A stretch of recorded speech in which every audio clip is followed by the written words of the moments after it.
सुप्रभात। मैं Puneet Kumar Shukla, assistant professor JP शिक्षक प्रशिक्षण महाविद्यालय बिहार शरीफ नालंदा से आपका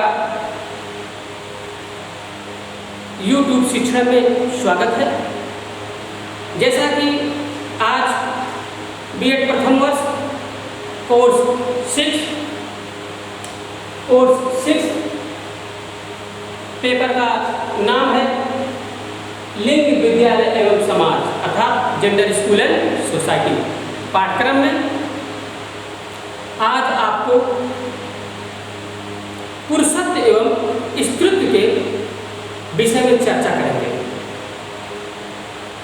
कि पुरुष और स्त्री में क्या असमानता होती है, क्या अंतर होता है, चाहे वह शारीरिक संरचना हो, चाहे वह उनके विकास के बारे में हो, चाहे उनके रहन सहन खान के बारे में हो, किसी भी प्रकार का हो। आज उन असमानताओं के बारे में आपके सम्मुख चर्चा करेंगे। तो पुरुषत्व एवं स्त्रीत्व के लिए जैसा कि बालक तथा बालिकाएं ही भविष्य में पुरुष और स्त्री बनते हैं। मनुष्य जब जन्म लेने से पूर्व, मनुष्य का जब जन्म होता है उसके पूर्व वह गर्भावस्था में रहता है और किसी को पता नहीं चलता कि यह बालिका है कि बालक है। जब जन्म के पश्चात उसके लिंग का निर्धारण होता है, लोग उसको जानते हैं कि यह बालिका है या बेटी है या बेटा है। ठीक। अब जन्म के पश्चात जब बालक का जन्म होता है तो सबसे पहले उसकी कई अवस्थाएं होती हैं स्त्री और पुरुष बनने में। जैसे बालक का जन्म होता है तो सबसे पहली अवस्था उसकी होती है शैशव अवस्था। शैशव अवस्था मतलब 0 से लेकर के 2 साल 3 साल जो भी उसको हम शैशव अवस्था में मान लेते हैं। उसके बाद बाल्यावस्था की है, बाल्यावस्था के बाद किशोरावस्था आती है और किशोरावस्था के बाद युवावस्था और युवावस्था के बाद प्रौढ़ावस्था यानी वृद्धावस्था आती है। और इन्हीं अवस्थाओं के अनुसार उनके गुण, उनकी शारीरिक परिवर्तन होते चले जाते हैं। तो जैसा कि हम बताए थे आपको पूर्व में भी कि लड़के और लड़कियों में कुछ शारीरिक गुण होते हैं, कुछ शारीरिक अंतर होते हैं। आज उन्हीं शारीरिक गुणों और अंतर के विषय में आपके सामने बताएंगे। तो सबसे पहले पुरुष के विषय में, पुरुषत्व के विषय में हम चर्चा करेंगे। जैसा कि आप सामने देखिए पुरुषत्व के गुण, पुरुषत्व के गुण एक एक विषय में हम आपसे सम्मुख चर्चा करेंगे। सबसे पहले जब पुरुष किशोरावस्था या युवावस्था में आता है तो उनमें क्या परिवर्तन होते हैं। सबसे पहले पुरुषों में पाई जाने वाली गंभीरता का जाना।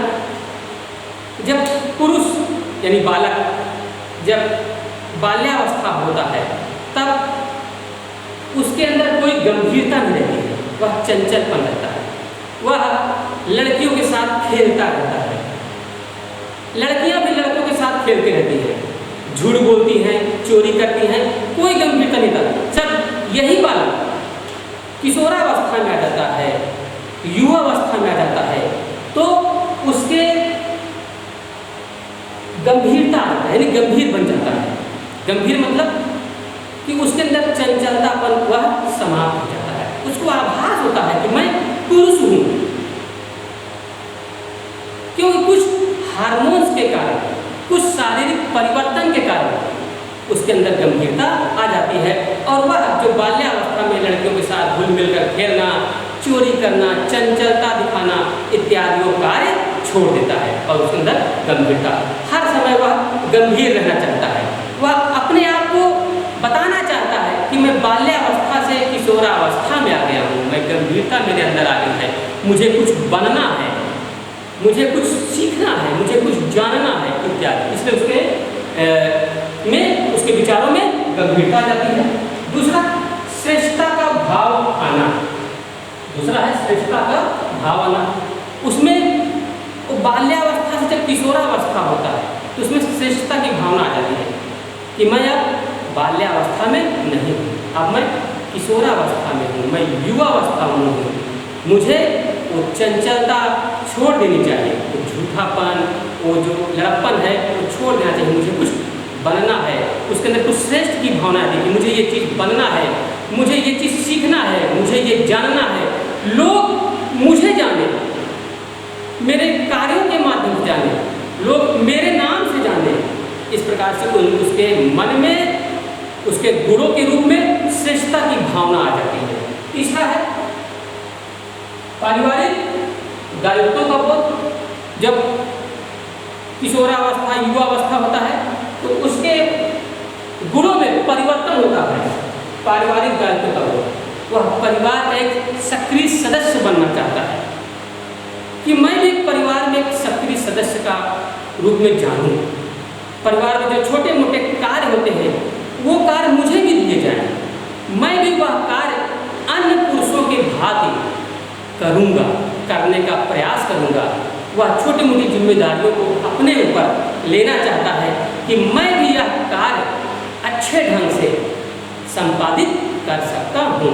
तो इस प्रकार से वह पारिवारिक दायित्वों का, बोधों का ज्ञान आ जाता है। इस प्रकार से वह पारिवारिक कार्यों का संपादन स्वयं करना चाहता है और वह अपने विवेक, बुद्धि, धैर्य के बल पर उन दायित्वों का सही तरीके से, सफल पूर्वक से संपादन करता है। अगला कौन है? शारीरिक परिवर्तन। अब जैसा कि मैंने कहा था कि कोई भी बालक या बालिका की 4-5 अवस्थाएं होती हैं, शैशवावस्था, बाल्यावस्था, किशोरावस्था यानी युवावस्था। किशोरावस्था को ही हम युवावस्था भी कह सकते हैं, प्रौढ़ावस्था। तो जब किशोरावस्था युवावस्था में बालक होता है, पुरुष होता है, तो कुछ शारीरिक परिवर्तन उसमें आ जाते हैं। बाल्यावस्था में तो नहीं होता है, पर जब किशोरावस्था युवावस्था होता है उसमें कुछ शारीरिक परिवर्तन होते हैं। शारीरिक परिवर्तन मतलब उसकी आवाज़ गंभीर हो जाती है। जो बाल्यावस्था में आवाज़ उसकी मधुर कोमल होती थी वह क्या होती है? गंभीर हो जाती है। चेहरे के हाव भाव, मांसपेशियों में भी परिवर्तन आता है, हड्डियों में कठोरता आ जाती है, मूछें निकल आती हैं, दाढ़ी निकल आते हैं, बाल बड़े बड़े रखने शुरू कर देते हैं, थोड़ा से गंभीरता, कठोरता भी आ जाती है। यानी पुरुषों वाली जो भावनाएं होती हैं, जो विचार होते हैं, वह भी उनमें आ जाती है। ये किस होता है? हार्मोन्स परिवर्तन के कारण। तो ये शारीरिक परिवर्तन यानी किशोरावस्था में, युवावस्था में शारीरिक परिवर्तन भी होता है, जिसके कारण ये भी पुरुषत्व के गुण में महत्वपूर्ण भूमिका निभाता है। अब जैसा कि बोले थे आवाजों में गंभीरता, बाल्यावस्था में आवाज उसकी बड़ी मधुर होती है, बड़ी कोमल होती है। बालकों की आवाज़ें माता पिता सुनने के लिए बहुत उत्साहित होते हैं, बड़ी अच्छी लगती है। पर जब किशोरावस्था युवावस्था में आ जाता है तो उसकी आवाज़ को चंचलतापन, को मधुरतापन गायब हो जाती है और कठोरता आ जाती है। कठोरता मतलब भारीपन आ जाता है। जो मीठापन आवाज़ जो रहता है बाल्यावस्था में, वो मीठापन समाप्त हो जाता है, क्योंकि यही पुरुषत्व के गुण हैं। किशोरावस्था युवावस्था के गुणों में परिवर्तन हो जाता है। ठीक है ना? आगे देखते हैं। अगला पॉइंट है पुरुषों में पाई जाने वाली रुचियों का विकास। जब किशोरावस्था युवावस्था में पुरुष, लड़का या बालक होता है तो उनमें बहुत चीज़ें जो रुचियाँ होती हैं उनमें विकास होता है। जैसे बाल्यावस्था में बच्चे छोटे मोटे गोली, कंचा इत्यादि खेलते हैं, पर जब बड़े हो जाते हैं तो उनमें और बड़े चीज़ों को खेलने का विकास हो जाता है। जैसे बैट बैट बॉल वगैरह और सारे चीज़ों का रुचियों का विकास होता है, जैसे किताब कहानियाँ पढ़ने का, कुछ अच्छे अच्छे कार्यों को संपादन करने का। इस प्रकार से उनमें कई सारे विकास के रूप में परिवर्तन होते हैं। अगला पॉइंट है निर्णय शक्ति का विकास। किशोरावस्था में, युवावस्था में कुछ निर्णय लेने की शक्ति का भी विकास होता है, क्योंकि बाल्यावस्था में वह डरता है कि जो माँ कहेंगे, जो पिता कहेंगे वही कार्य करना होगा। पर किशोरावस्था में ये नहीं हो पाता है। बालक स्वयं अपना निर्णय लेता है कि मुझे ये बनना है, मुझे ये करना है।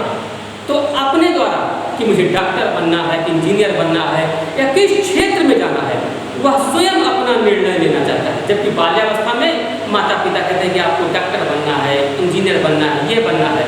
और जब किशोरावस्था, युवावस्था में आता है तो बालक अपने आप डिसीजन लेता है और उसी डिसीजन के हिसाब से उस पद पर अग्रसर होता है।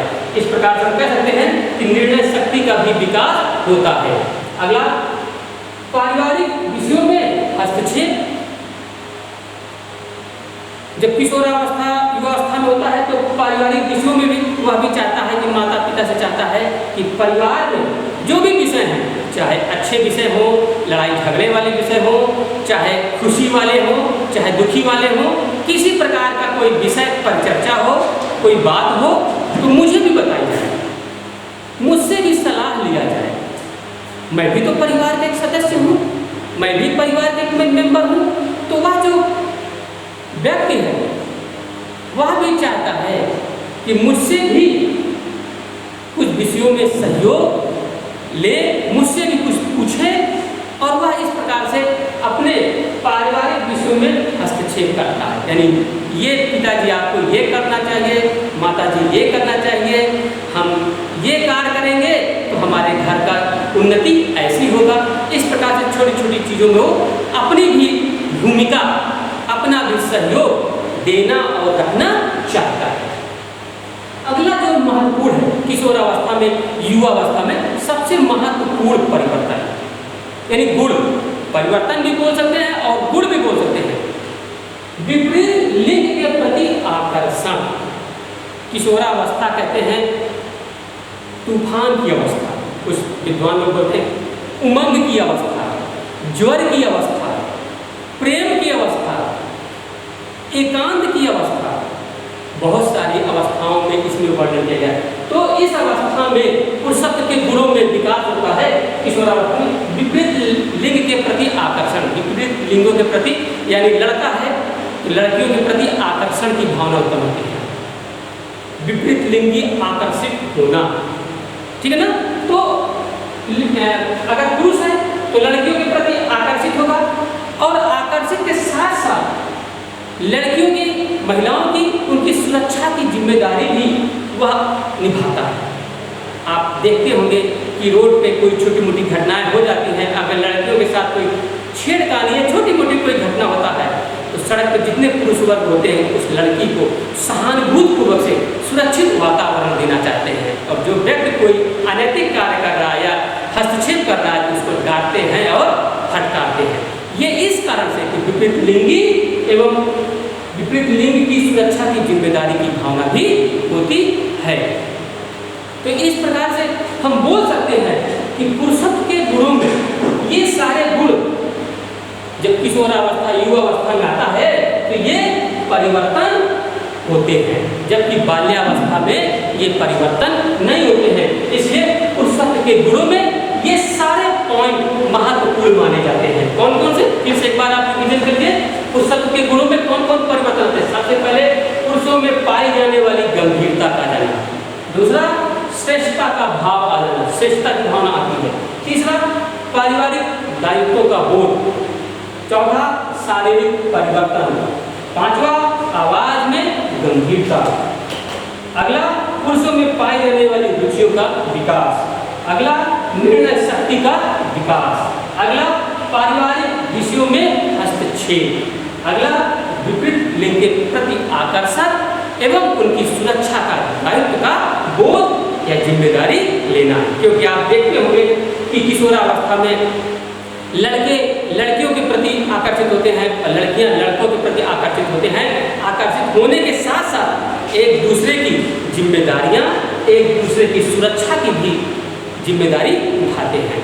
इस प्रकार से ये आपके पुरुषत्व के गुण के विषय में चर्चा किए हैं। अब इसके बाद स्त्रीत्व के गुणों के विषय में आपके सम्मुख चर्चा कर रहे हैं।